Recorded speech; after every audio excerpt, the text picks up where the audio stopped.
The Velthrani had ruled the stars for 12,000 years. Their empire stretched across 1,000 worlds. 7 different species served under their banner. They had conquered not through war, but through patience. They strangled economies. They whispered lies into the ears of leaders. They made sure that every species they met eventually came to them on their knees, begging for mercy. Ambassador Kethforus stood on the bridge of his diplomatic vessel and looked at the blue and green planet below. It was called Elysium 4 by the creatures who lived there. Humans, they called themselves.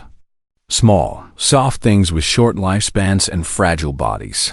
His second officer, a young Velthrani named Silkith, stood beside him. Ambassador, our scans show approximately 1.2 million of them on the surface. Farmers, mostly. Some miners. Families. Kethforus made a sound of amusement. His long silver face twisted into what passed for a smile among his kind. Families. How touching. They traveled 40 years through the cold dark of space to build their little farms here. What are your orders, Ambassador? Kethforus turned away from the viewport. The usual. Send them our terms. They have 30 days to accept. The terms were simple. The humans would surrender their colony. They would accept the status of a tributary species. They would pay taxes to the Dominion.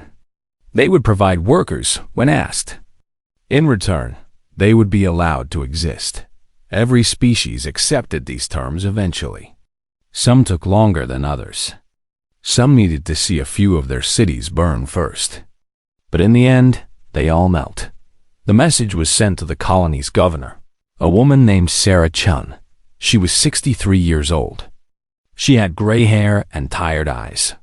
She had spent her entire adult life building this colony from nothing. When she read the Velthrani demands, her hands did not shake. Her voice did not waver. She simply said, "Get me a line to Earth." The Velthrani intercepted the transmission, of course. They listened as Governor Chun spoke to distant leaders across the void. They heard her describe the ultimatum. They heard the long silences that followed. Ambassador Kethforus found it amusing. "They are afraid," he told his officers. "They are calculating how much they will lose. Soon they will send diplomats to beg for better terms. This is how it always goes." He had studied human history. He knew about their wars. He knew they had killed each other by the millions over patches of dirt and differences in belief. He knew they had weapons that could crack the crust of a planet. But he also knew they were divided. Earth and Mars hated each other. The Belt colonies trusted no one. The outer colonies wanted independence from everyone. They would never unite. They would never sacrifice their petty rivalries for a small farming colony 40 light years from home. Days passed. Then, weeks. No diplomats came. On the 25th day, Silkith approached the ambassador with a troubled expression. "Sir, we are detecting unusual activity in human space." "What kind of activity?" "Ship movements. Many ship movements. Military vessels are leaving their stations across all human territories." Kethforus waved a thin hand. "Posturing. They want us to think they might fight. It is a negotiating tactic. Sir, the numbers are significant." "How significant?" Silkith checked his datapad. His face grew pale. "Over 1,000 warships, sir. And the number is still rising." For the first time, a small seed of doubt planted itself in the ambassador's mind. But he pushed it away. Humans were like all the others. They would bluster and threaten, and then they would bow. On the 29th day, a transmission arrived that it was not from diplomats. It was not from politicians. It came from a ship called the Unconquered Sun. And it was signed by Admiral Helena Vasquez of the Combined Human Fleet. The message contained only 4 words. Armada en route. Evacuate. Ambassador Kethforus read the message 3 times. He did not understand. Evacuate? Evacuate what? The colony? His ships? He ordered his communications officer to send a response demanding clarification. The officer tried. No response came. He ordered his sensor officers to scan for approaching vessels. They found nothing. Human space was too far away. If ships had been launched, they would not arrive for days, perhaps weeks. They are bluffing, Kethvarus declared. They cannot possibly mobilize a fleet large enough to challenge us. And even if they could, they would not sacrifice so much for one small colony. But as he spoke those words, Governor Sarah Chun was standing on the surface of Elysium 4, looking up at the night sky. She had received a different message. A private one, meant only for her. It said, "Hold on. We're coming. All of us." She had wept when she read it. Not from fear, from something else entirely. From the knowledge that after centuries of division and conflict, humanity had remembered what it truly was. They were not merchants or politicians. They were not diplomats or bureaucrats. They were the children of Earth, born from a world that had tried to kill them every single day of their existence. They had survived ice ages and plagues. They had survived wars that killed hundreds of millions. They had survived the death of their own sons' patients and clawed their way into the stars through sheer stubborn will. And they had one rule that every human understood in their bones. Even if they never spoke it aloud, you do not abandon your own. Ambassador Kethvarus did not know this. He could not know this. His species had never faced a true existential threat. They had never been pushed to the edge of extinction and survived anyway. They had never learned what it meant to fight not for victory, but for survival. He looked at the forward message again and laughed. "Armada," he said. "What Armada? They have a few hundred ships at most, scattered across their pathetic little territories. They could never, sir." Silka's voice was barely a whisper. "Our long-range sensors just detected something." "What?" "A fleet, sir, coming out of fold space at the edge of the system." The young officer's hands were trembling. "I count. One count over 1,800 vessels." The laughter died in Kethvarus' throat. "That is impossible. They are broadcasting identification codes. Sir, Terran, Martian, Belter, Outer Colony." Silkith looked up from his display. His eyes were wide with something the Velthrani had not felt in millennia. Fear. "They have all come," he whispered. "Every single one of them." And in that moment, Ambassador Kethvarus finally understood that he had made a terrible mistake. He had threatened a human colony. He had threatened human children and human families. He had woken something that should have been left asleep. The stars themselves seemed to grow darker as the human armada approached. And aboard the unconquered sun, Admiral Helena Vasquez looked at the Velthrani diplomatic vessel on her tactical display and spoke a single quiet command. "All ships, battle stations." 6 days earlier, the leaders of humanity had gathered in a virtual conference room that existed only as light and data. Presidents and generals, admirals and council members from every corner of human space. They hated each other. Everyone knew this. Earth blamed Mars for the water wars. Mars blamed Earth for centuries of exploitation. The Belt trusted neither of them. The outer colonies wanted to be left alone by everyone. For 50 years, they had pointed weapons at each other. For 50 years, they had built bigger ships and deadlier bombs, all meant for the day when the Cold War finally turned hot. And now a message had come from a small farming colony called Elysium 4. An alien empire wanted to enslave 1.2 million human beings. Men, women, and children who had done nothing wrong except build homes among the stars. President Marcus Webb of the Terran Union spoke first. He was an old man with white hair and a face carved by decades of political battle. "We have all seen Governor Chun's transmission. We know what the Velfrani demand. The question is simple. What do we do? Admiral Yuki Tanaka of the Martian Republic leaned forward. She was small and thin, with eyes like black ice. What is there to discuss? They threatened our people. We go to war. They are not your people, said Councilman Drav of the Belt Federation. His voice was cold. Elysium 4 is an Earth colony. Let Earth handle it. They are human, Admiral Tanaka said. That makes them our people. Pretty words from Mars. Where was this unity when you blockaded our shipping lanes last year? The argument grew louder. Accusations flew back and forth. Old wounds were torn open. For 20 minutes, it seemed that nothing would be decided. That humanity would once again be too busy fighting itself to face an outside threat. Then a new voice cut through the noise. Enough. Everyone fell silent. Admiral Helena Vasquez had not spoken until now. She sat at the end of the virtual table, her arms crossed, her face unreadable. She was 61 years old. She had commanded ships in 3 different conflicts. She had never lost a battle. I have listened to you argue, she said, and I am tired of it. So let me make this simple. She stood up. Her eyes moved from face to face. I am taking my fleet to Elysium 4. Anyone who wants to come with me is welcome. Anyone who does not can stay home and watch. President Webb frowned. Admiral, you cannot simply. I can, Vasquez said. Court-martial me later if you want. But those are human children out there, waiting to be sold into slavery. And I will not sit here while old men argue about politics. Silence filled the room.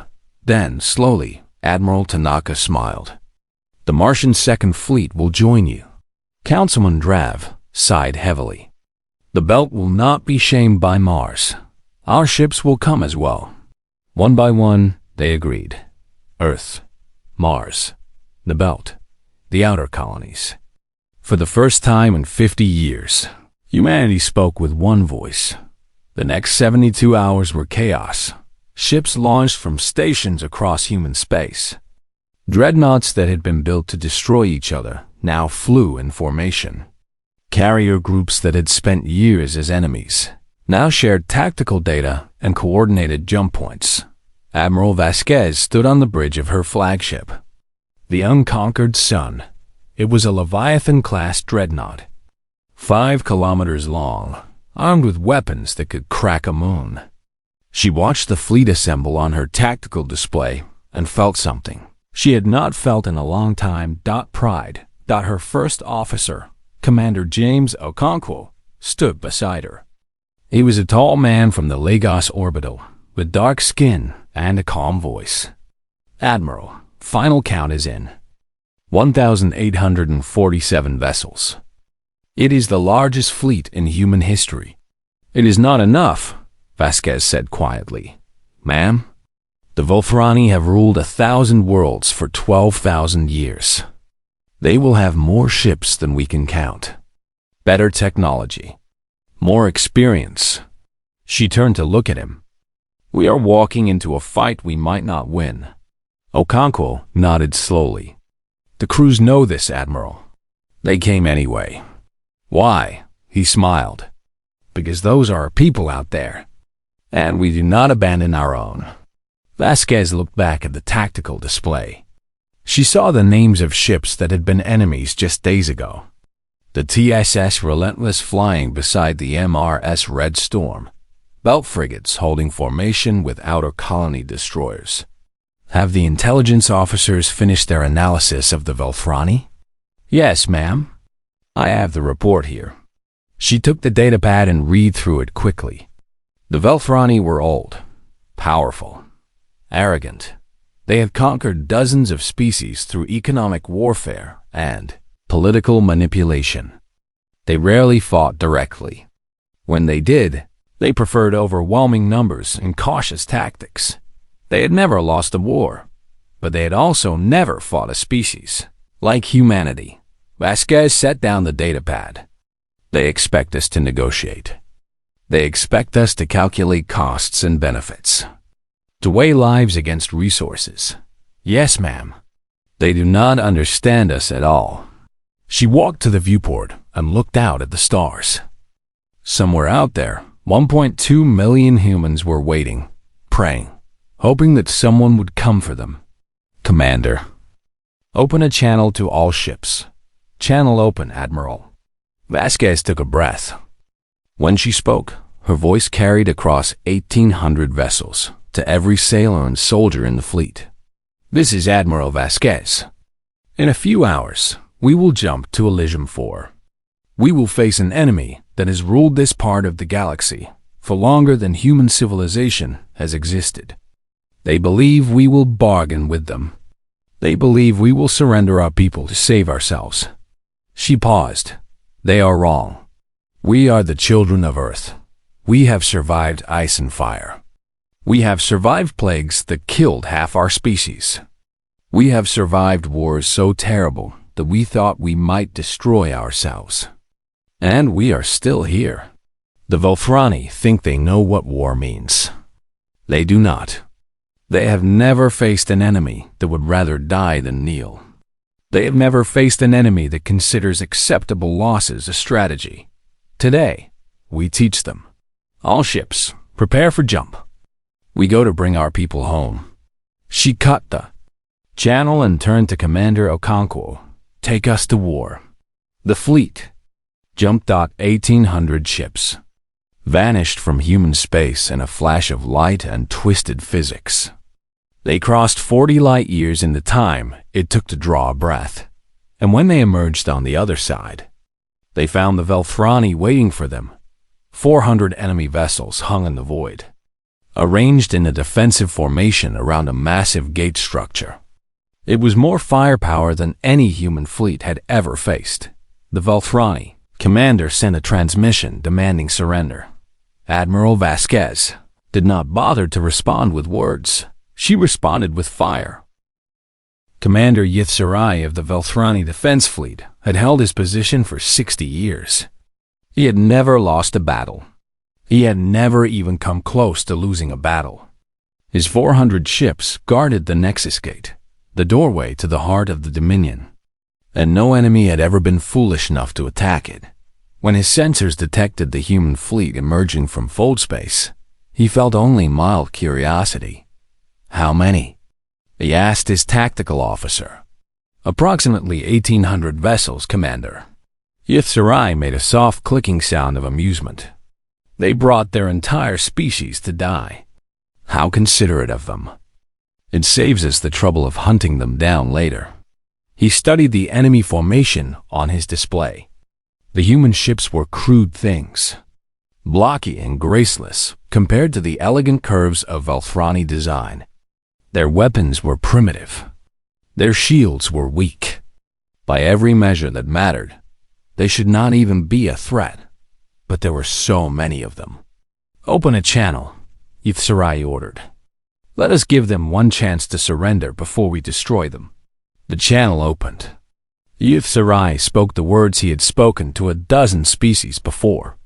Surrender or die. Submit or be destroyed. The usual threats that always worked. The human fleet did not respond. Instead, something strange happened on his tactical display. A large portion of the human fleet simply vanished. Where did they go? Yithsarai demanded. Find them. Commander, I cannot locate them. They just disappeared from our sensors. For the first time in 60 years, Yithsarai felt a flicker of unease. Ships did not simply disappear. It was not possible. Then his ship shook violently, and alarms began to scream. The human stealth cruisers had been designed for one purpose: to get close to enemy ships without being detected and then destroy them at point-blank range. They were called Wraiths, and they were very good at their job. 30-7 Wraiths had jumped into the middle of the Volthrani formation. They materialized out of nothing, their weapons already firing. Volthrani ships exploded before their crews even understood what was happening. And while the Wraiths caused chaos in the center, The rest of the human fleet attacked from all sides. The swarm carriers opened their launch bays. 10,000 autonomous fighters poured into space like angry insects. They were small and fast and armed with weapons that could cut through Velthrani armor like paper. They swarmed the enemy ships, overwhelming point defense systems, finding weak spots, and exploiting them without mercy. The dreadnoughts advanced in a solid line. Their main cannons fired in perfect coordination, each shot timed to hit at the exact moment when enemy shields were weakest. Velthrani cruisers that had survived centuries of minor conflicts were torn apart in seconds. Commander Utsurai screamed orders that no one could follow. His formation had collapsed. His ships were dying faster than he could count. On every side, human vessels pressed inward, giving him no room to maneuver, no space to retreat. This was not how war was supposed to work. In Velthrani doctrine, battles were careful things. You probed the enemy. You tested their defenses. You looked for weaknesses before committing your forces. You always left yourself a way to retreat. Humans did not follow these rules. They attacked without hesitation. They pressed forward without pause. When one of their ships was damaged, it did not pull back. It kept fighting until it could not fight anymore. When a captain saw an opportunity, they took it, even if it meant risking their own vessel. It was madness. It was chaos. It was terrifying. Commander, his tactical officer shouted, the flagship is being targeted. Utsurai looked at his display and saw 3 human dreadnoughts turning toward his ship. Their main cannons were charging. Evasive maneuvers. Get us out of here. But there was nowhere to go. The human fleet had surrounded them completely. The wraiths had cut off the retreat path to the Nexus Gate. The swarm fighters had destroyed half of his escort ships. He watched the human dreadnoughts fire in unison. 3 beams of concentrated energy struck his ship at the same moment. The shields held for exactly 2 seconds before collapsing. The hull breached in a dozen places. The bridge filled with fire and smoke and screaming. Commander Utsurai died without understanding what had happened. His last thought was a question that would never be answered. How could they be so fast? Aboard the Unconquered Sun, Admiral Vasquez watched the battle unfold on her tactical display. Her face showed no emotion. Her voice was calm and steady as she issued orders.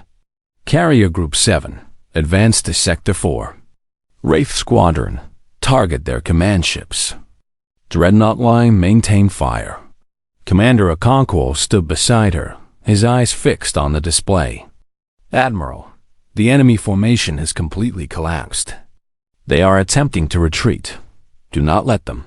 Understood. The human fleet pressed its advantage. Ships that tried to flee were hunted down by fast destroyers. Ships that tried to surrender were allowed to do so, but only after powering down all weapons and shields. Ships that kept fighting were destroyed without hesitation. 11 minutes after the battle began, it was over. 312 Velthrani vessels had been destroyed. 88 had surrendered. Not a single human ship had been lost.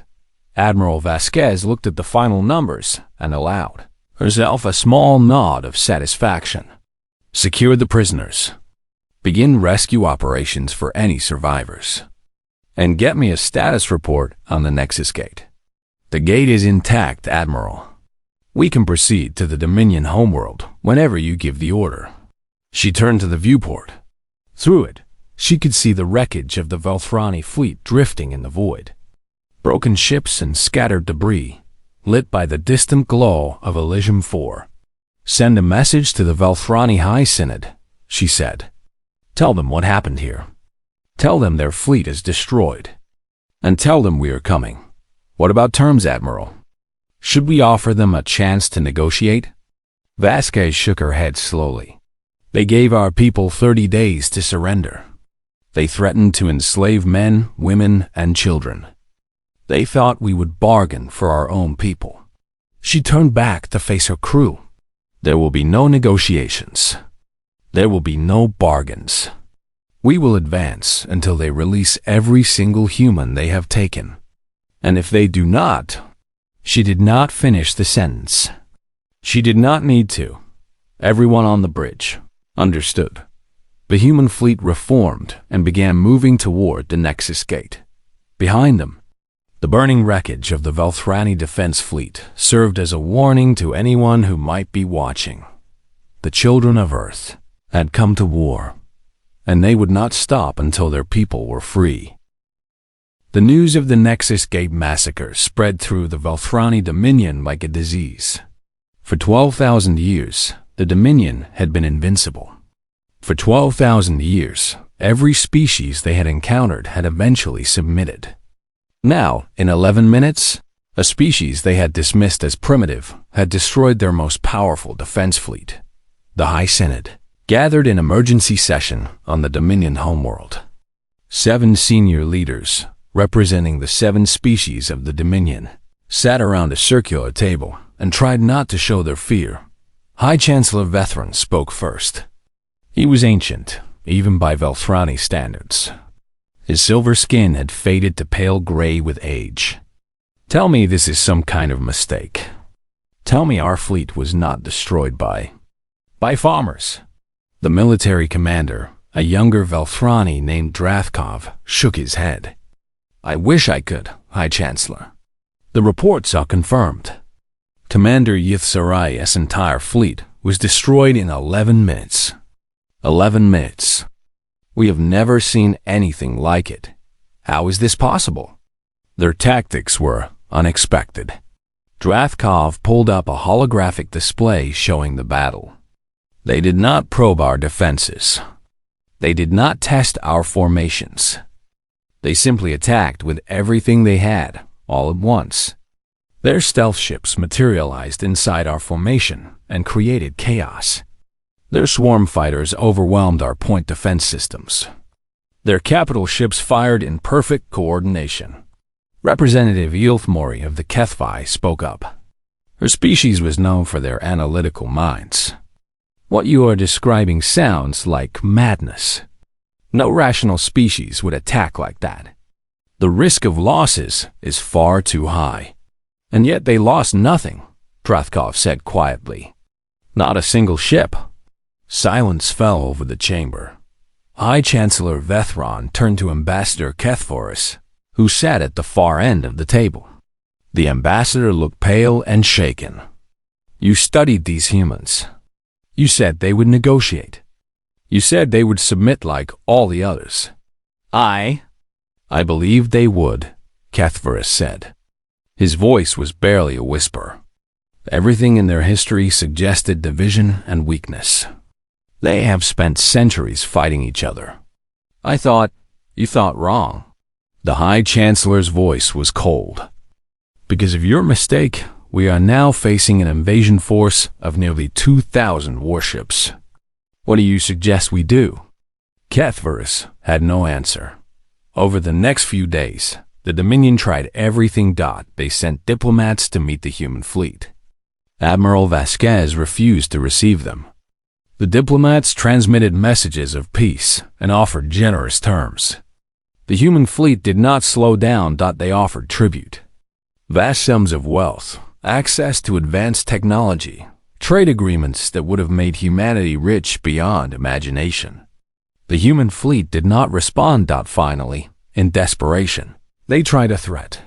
High Chancellor Vethran himself sent a message to Admiral Vasquez. He told her that the colonists of Elysium IV were now prisoners of the Dominion. He told her that if the human fleet did not turn back immediately, the prisoners would be executed. All 1.2 million of them. The response came within minutes. Admiral Vasquez appeared on the screen. Her face was calm, but her eyes burned with cold fire. "High Chancellor," she said, "let me explain something to you. Right now, my fleet is 3 days from your homeworld. In 3 days, I will be in orbit above your cities. Your defense fleets cannot stop me. Your weapons cannot stop me. Nothing you have can stop me." She leaned forward. If you harm a single human being on Elysium 4, I will not negotiate. I will not accept surrender. I will reduce your homeworld to ash and then move on to every other world in your dominion. I will destroy your civilization so completely that in 1,000 years, no one will even remember you existed." She paused. "You have 3 days to release our people. I suggest you use them wisely." The transmission ended. High Chancellor Vethron sat in silence for a long time. Then he turned to his military commander. "Can she do it? Can she actually destroy us?" Drathkov nodded slowly. "Our remaining fleets are scattered across the Dominion. We cannot assemble them in time.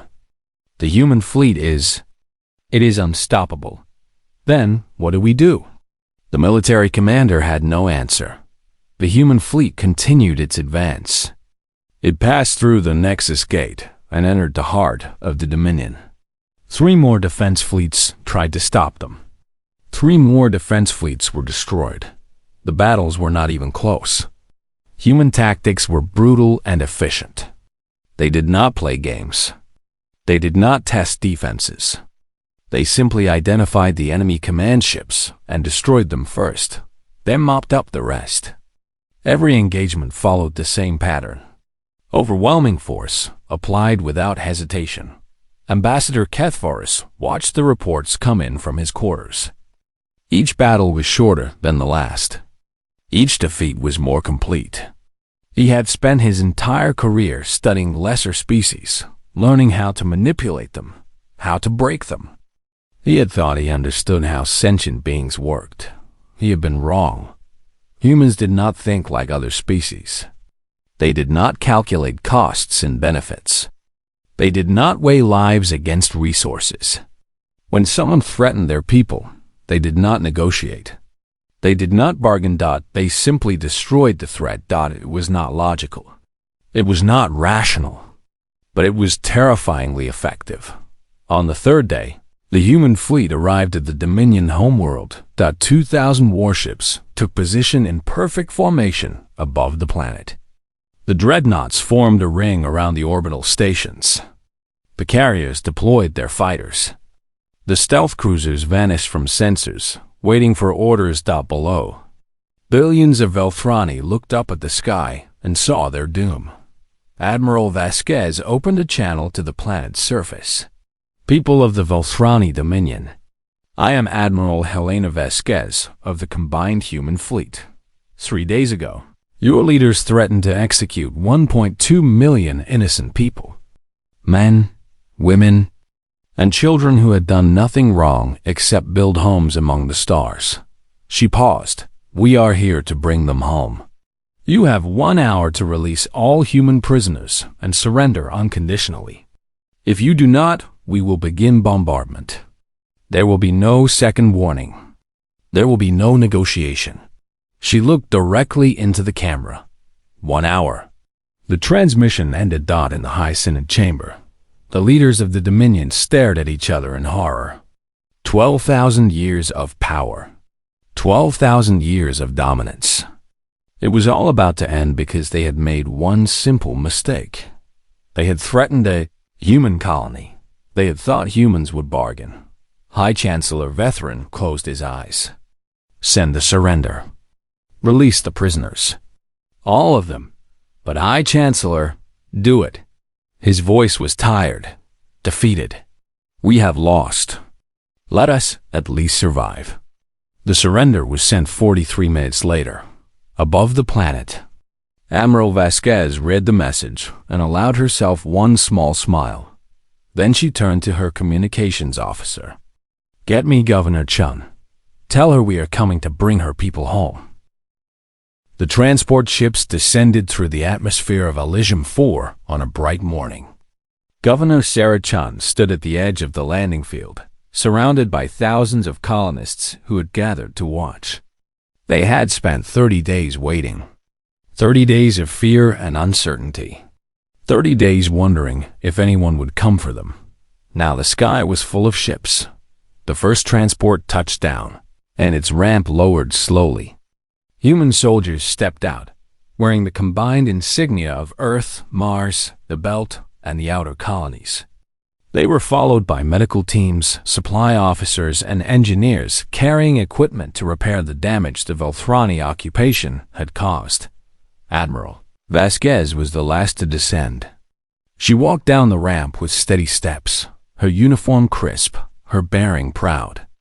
When she reached the bottom, she stopped in front of Governor Chun and saluted.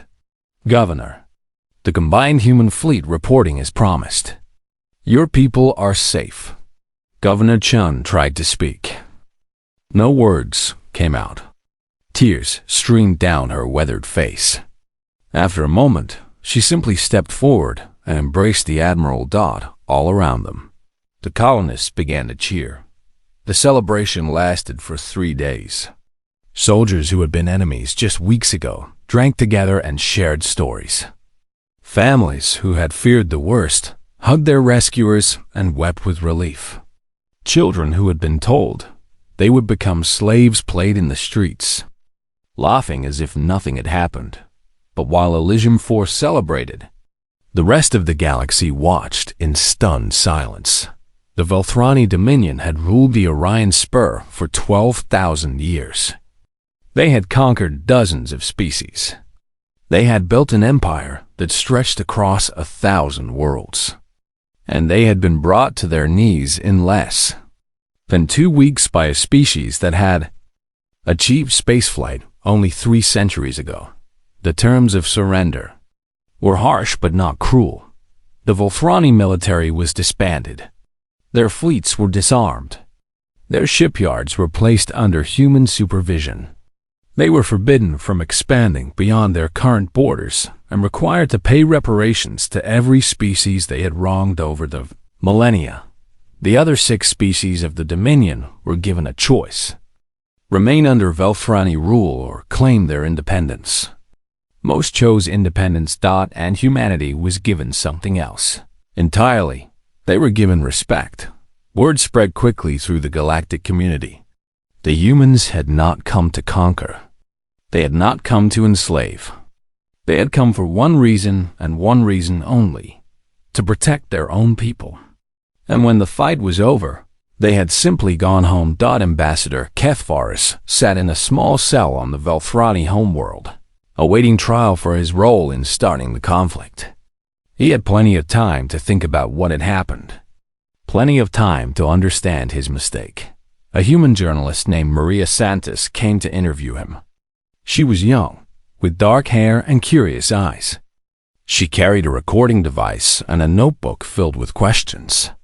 "Ambassador," she said, "I have spoken to many Velthrani leaders since the surrender. They all want to know the same thing. How did you get humanity so wrong?" Kethvaris was silent for a long moment.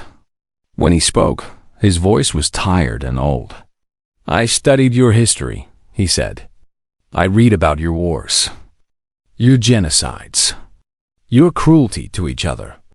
I thought this meant you were weak, divided, easy to control." He shook his head slowly. "I did not understand. Your violence toward each other is not weakness. It is practice. You have spent your entire existence learning how to fight, how to kill, how to survive against impossible odds. Every war you fought against yourselves made you stronger. Every atrocity you survived made you harder." Maria wrote in her notebook. "And what lesson should the galaxy take from this?" Kethvaris looked at her with eyes that had seen the fall of an empire. "Never threaten what a human loves," he said. "Never threaten their children, their families, their homes, because they do not think like us. They do not weigh costs against benefits. They do not calculate acceptable losses." He paused. "Threaten what they love, and they will burn everything to make you pay, including themselves." Maria nodded slowly. "One more question, Ambassador. What if you had simply left us alone? What if you had never sent your ships to Elysium 4? The question hung in the air. Kethvaris closed his eyes. "Then we would still have our empire," he said quietly. And you would have been content to tend your gardens among the stars. You would have built your colonies and raised your children and never bothered anyone. He opened his eyes and looked at her. We were fools. We woke a sleeping giant. And now we must live with the consequences. The interview ended. Maria Santos returned to human space and published her story. It spread across every world where humans lived, and then beyond, to species that had never met a human but had heard the stories. Admiral Helena Vasquez retired from military service 6 months after the war. She had been offered promotions, medals, political positions. She had refused them all. She wanted only to go home to her small house on the coast of Portugal and watch the waves. Before she left, a reporter asked her one final question. Admiral, how do you want history to remember this war? Vasquez thought for a moment. Then she smiled, just a little. I want them to remember that we did not start it, she said. We did not seek conquest or glory. We did not want to rule the galaxy. We just wanted to be left alone to live our lives in peace. She looked up at the stars. But when someone threatened our people, we came together. All of us. Old enemies fought side by side. Old wounds were forgotten. Because in the end, we are all children of the same small blue world. And we do not abandon our own. She turned back to the reporter. The Velfrani thought we would bargain for our people. They thought we would sacrifice the few to save the many. They did not understand that to humans, every single life matters. Every man, woman, and child is worth fighting for. That is what I want history to remember. Not the battles. Not the victories. Just that simple truth. She walked away, leaving the reporters standing alone under the light of distant suns. And across the galaxy, a new saying began to spread among species who had once thought themselves superior to the small, soft creatures from Earth. Do not threaten a human colony. Do not harm a human child. Do not test their resolve. Because they did not come to the stars as merchants or diplomats. They came as survivors. And survivors do not know how to surrender. The humans had taught the galaxy a lesson it would never forget. And then, as they always did, they went home to their farms and their families, to their cities and their children, to the simple, quiet lives they had built among the stars.